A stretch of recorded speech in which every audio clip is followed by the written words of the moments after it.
Oke teman-teman, balik lagi dengan saya Abang Mimin Spanda TV.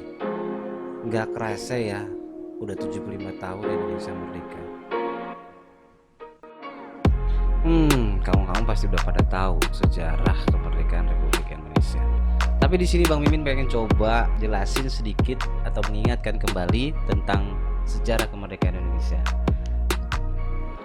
Ada beberapa hal yang Bang Mimin coba ingatkan kepada kalian semua, yaitu hari proklamasi, proklamatornya, tempat, dan sejarah tentang perumusan teks proklamasi kemerdekaan Republik Indonesia. Nah, kita bahas yang pertama, yaitu hari proklamasi kemerdekaan Indonesia. Proklamasi kemerdekaan Indonesia dilaksanakan pada hari Jumat, 17 Agustus 1945.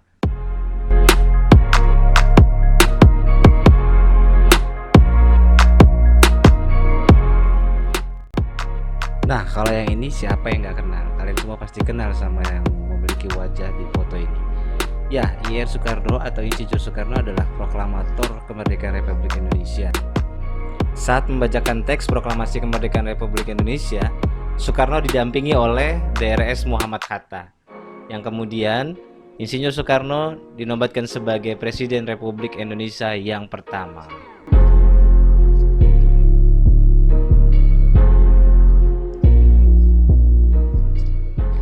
Nah, selanjutnya yang perlu kalian ketahui adalah tempat di mana proklamasi kemerdekaan Republik Indonesia pertama kali dibacakan.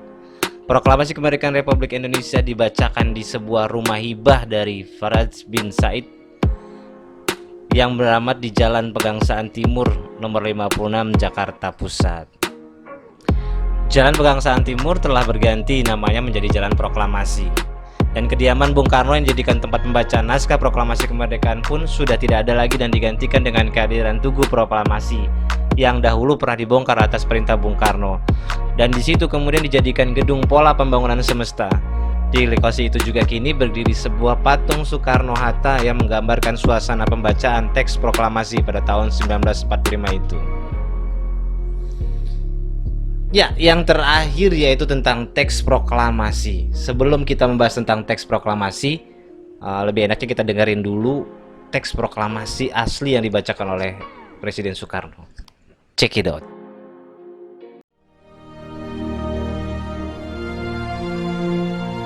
Proklamasi. Kami, bangsa Indonesia, dengan ini menyatakan kemerdekaan Indonesia. Hal-hal yang mengenai pemindahan kekuasaan dan lain-lain diselenggarakan dengan cara saksama dan dalam tempo yang sesingkat-singkatnya. Jakarta, 17 Agustus 1945, atas nama bangsa Indonesia, Soekarno-Hatta. Gimana rasanya? Merinding gak dengar Presiden Soekarno bacakan teks proklamasi kemerdekaan Republik Indonesia? Oh ya, kita balik lagi ke sejarah perumusan teks proklamasi kemerdekaan Republik Indonesia. Untuk merumuskan sebuah teks proklamasi kemerdekaan Republik Indonesia itu tidak mudah ya. Terjadi perdebatan antara golongan muda dan golongan tua saat itu, di mana waktu itu di Rengas Dengklok, Bung Hatta dan Bung Karno diungsikan dan dibawa oleh rombongan ke rumah Laksamana Maida, tempatnya di Jalan Imam Monjol nomor 1. Proses perumusan sampai penandatanganan selesai pada waktu pukul 4 waktu Indonesia Barat pagi hari. Dan naskah proklamasi itu langsung ditulis oleh seorang Bung Karno dan dibantu diketik oleh Sayuti Melik, serta ditandatangani oleh Bung Karno dan Bung Hatta.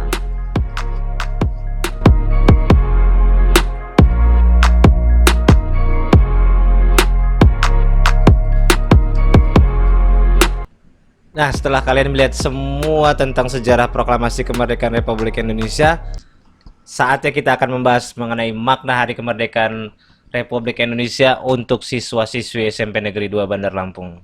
Yang pertama nih buat kalian semua, pantang menyerah. Pantang menyerah ini adalah suatu sikap yang dimiliki oleh para pahlawan dalam melawan para penjajah. meskipun dalam bermodalkan bambu runcing sebagai senjata. Coba bayangkan seandainya para pahlawan tidak memiliki sikap pantang menyerah ini. Mungkin sampai sekarang negara kita masih dijajah oleh negara lain. Begitu juga kita sebagai seorang siswa atau pelajar, tanamkanlah sikap pantang menyerah di dalam diri sendiri dengan tujuan agar mudah meraih kesuksesan kelak di hari yang akan datang.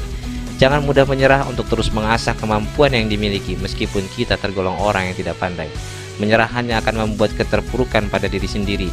Oleh sebab itu berusahalah terus dalam meningkatkan kemampuan yang telah dimiliki. Yang kedua adalah rela berkorban. Sudah nggak kita ragukan lagi berapa banyak para pejuang kemerdekaan gugur dalam membela tanah air tercinta ini. Mereka semua tidak ada yang gentar dan dalam menghadapi musuh bahkan rela mati demi membela negara ini.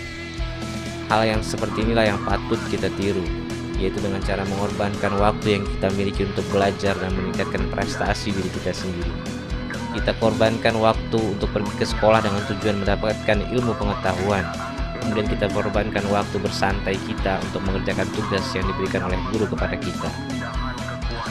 Yang ketiga adalah membela kebenaran. Sebagai seorang siswa kita harus berani berkata dan bersikap jujur, mengatakan yang benar adalah benar dan yang salah adalah salah. Sikap ini adalah sikap yang terbaik yang ditunjukkan oleh siswa di dalam sekolah. Yang keempat adalah gagah, kuat, dan pemberani. Sebagai seorang siswa kita juga harus memiliki tubuh yang gagah, kuat, serta pemberani. Bagaimana caranya? Yaitu dengan makan secara teratur dan beristirahat dengan cukup.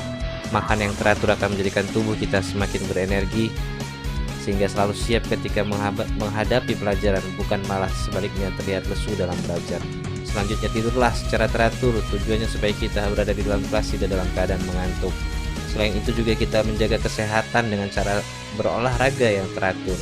Selalu berani dalam mengungkapkan pendapat dan bertanya kepada guru jika memang belum mengerti tentang apa yang dipelajari. Yang terakhir adalah mementingkan banyak orang. Begitu juga kita sebagai siswa maupun pelajar, yaitu lebih mementingkan kepentingan bersama daripada kepentingan sendiri. Misalnya jika ada kegiatan gotong royong di sekolah, maka ikutlah, berhadirlah untuk membantu sesuai dengan kemampuan yang kita miliki, bukannya justru menghindari dengan berbagai macam alasan. Ya, itulah sedikit pengingat sejarah proklamasi kemerdekaan Republik Indonesia dari Bang Mimin Semanda TV. Semoga bermanfaat. Sampai ketemu lagi di video-video selanjutnya. Bye bye.